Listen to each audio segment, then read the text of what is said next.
Hey people, this is Arian. Please enjoy this interview with James Lampkin, the Vice President of Product Development at ESL. How are you doing today?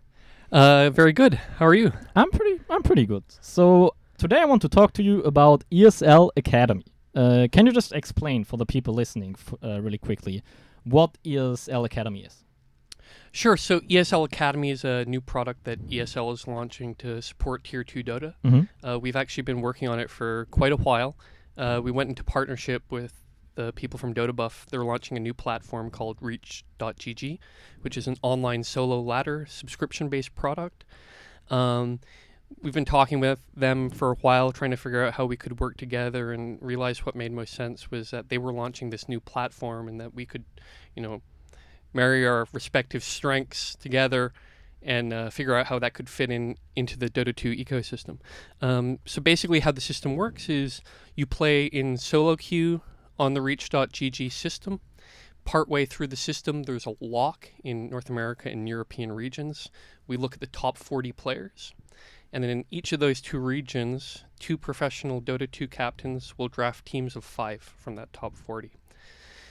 Those 4 teams now get a month to train with the coach.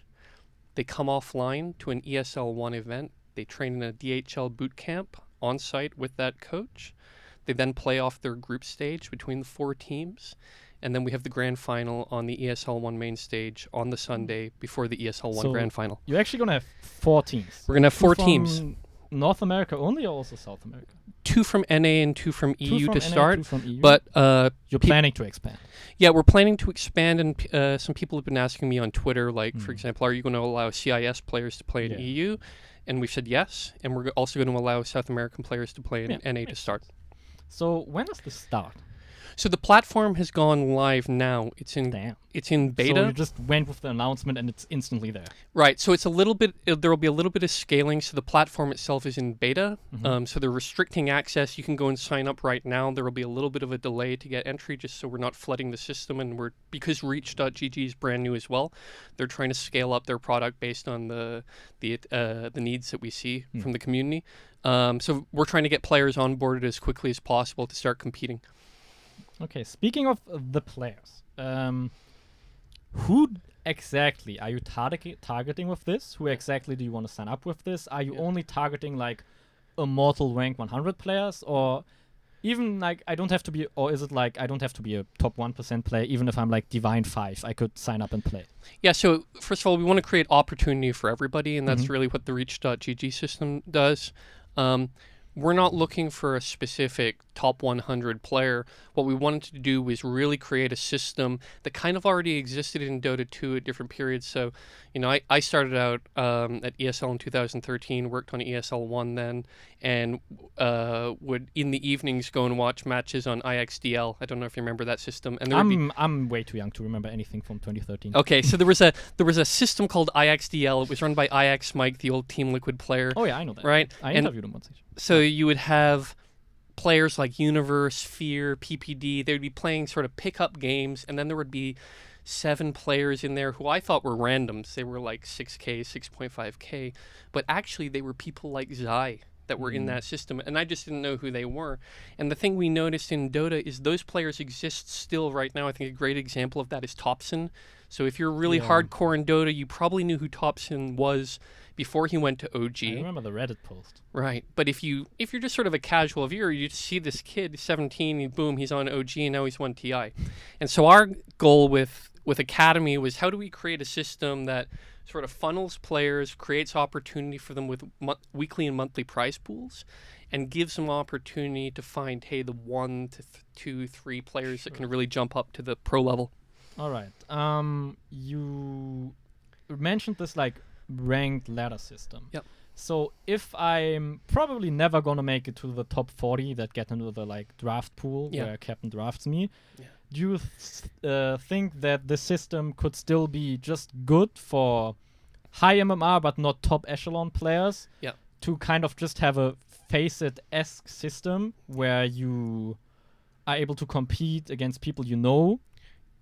Yeah, so we've intentionally designed the Academy product so that it's not just the rich get richer, Yeah. right? So there's $240,000 in prize money. It's $20,000 per month given away in weekly cups.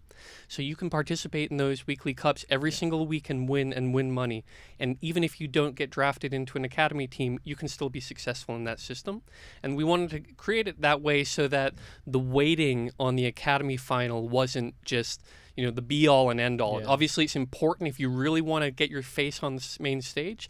But say you were somebody that was just competitive at home, was happy to play games and win some money, but didn't want to dedicate their whole life, you could still do that too. Very cool. So you basically kind of learn from some perceived mistakes that Valve made, where you don't want to just have that one thing that everything builds up to. You want to spread the prize pool out. Yeah, I mean, in Dota, it's a very, very specific ecosystem. It's very top heavy. It's a top heavy ecosystem for sure, but we don't treat Dota the same way we treat Counter-Strike. Yeah. Right, so we didn't want to have the same solution that we took to Counter-Strike, and this is a system where, even at the end of the Academy season, there is this team that wins, but we're not in control of that team. They don't belong to us. They could break up, right? And we want those players to be free and to then rotate back through the system. Maybe some is going to get onto a pro team, some go back into the Academy or Reach. It seems like it's obvious that you don't want to just create a ranked ladder like Face It. You want to create a whole ecosystem for. Yeah, so we want to serve the whole ecosystem, and we call it our zero to hero strategy. So how do we take somebody who gets on and says, I want to be a competitive pro gamer? How do we show them the clear path that this is how you can make it? And so for us, Academy is this key piece where the story is, you're in your room, you're playing these games, you're grinding away matches, but now there's a clear path where you can go, hey, if I hit these specific targets, I can actually be on the main stage this season, 2 months from now, in front of not only all the fans, but for us, what's really important is being in front of all those players and coaches, because we think that's where the attention is really going to be. So where did the idea come from? Whoever had the idea, I don't know, maybe it was you. You had the idea. Very cool. What gave you the idea? Like, I'm going to make, why do you think the tier 2, it's obvious to everybody in the Dota community that the tier 2 scene was dying and needs something like this. Yeah. But why do you think you as ESL are uniquely positioned to actually pull this off? Because I'd imagine it's not going to be profitable in this first phase. So we had the idea for this in February of last year. Mm-hmm. So it's taken us a long time to get to this point, and it's actually specifically because of that reason, is because how do you create a business and a product that doesn't just lose you money dumping money into tier 2? And so by constructing the system this way, the way I explain it to people is, if you think of that music show, The Voice, you've maybe seen that. They have 4 music coaches. This is sort of an entertainment show. And then if you look at something like IEM Katowice, very hardcore pro-level championship, for me, Academy sits somewhere in the middle, right? So I imagine NA versus EU classic rivalries between some of these old coaches that used to play together, and creating... this is really important for the players, but there's also unique and interesting things we can do there. For example, since that team is probably going to disband at the end of the season, there's a little bit less sensitivity on, are they listening into my team comms to my strat? Yeah. Instead, it's the reverse, right? It's, hey, we want to hear how these players communicate with each other. Is this guy just a 6.5K pub who can't communicate? Is this guy a screamer? These are important details for the Academy viewing product. So once you've created this, you realize, we got something unique. It's not just tier 2 Dota, right? We're actually trying to do something, which is create an entertainment product that also identifies people who are sort of at that cusp of going pro. Yeah. So even though it might not be 100% profitable, you're basically playing the long game. You're banking on the value that this is going to create as it goes on, and as storylines build, and as more people notice this.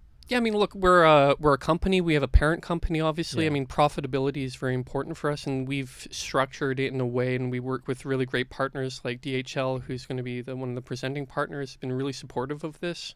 For us, it's important not focusing specifically on profitability, but sustainability. Yeah.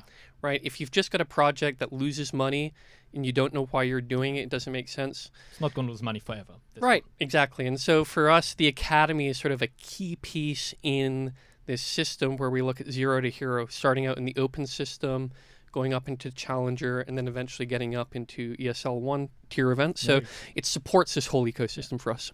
All right, last question. It's a kind of a hard one. What do you need to achieve? And at what point do you say, all right, this is what I wanted? You might not necessarily stop. You might still want to go bigger. Sure. But at what point, like, what needs to happen? What success does this have to achieve where you're personally at a point where you're like, yeah, this is what I want? Well, for me personally, it's really about feedback from the community and specifically the players, right? I mean, obviously, like you had said before, we've been listening to those conversations. I heard the video podcast with people like Nahaz talking about how Tier 2 was really dying and how it really needed this boost. And I knew in the back of my head, hey, I think we got a good solution for this. It's still a brand new product. We're still quite flexible. And so we're going to be playing with different rules in that. And we're starting out with 2 regions, NA and EU, but obviously we would love to see an SEA region, right? We would love to see more regions added into the system and bringing in the whole world to it. Exactly. And that's really sort of a product of, can we make the platform, can we make the product successful overall? So it's going to be a bit of a back and forward with the community, getting their feedback, seeing how interesting the product actually is to watch for them.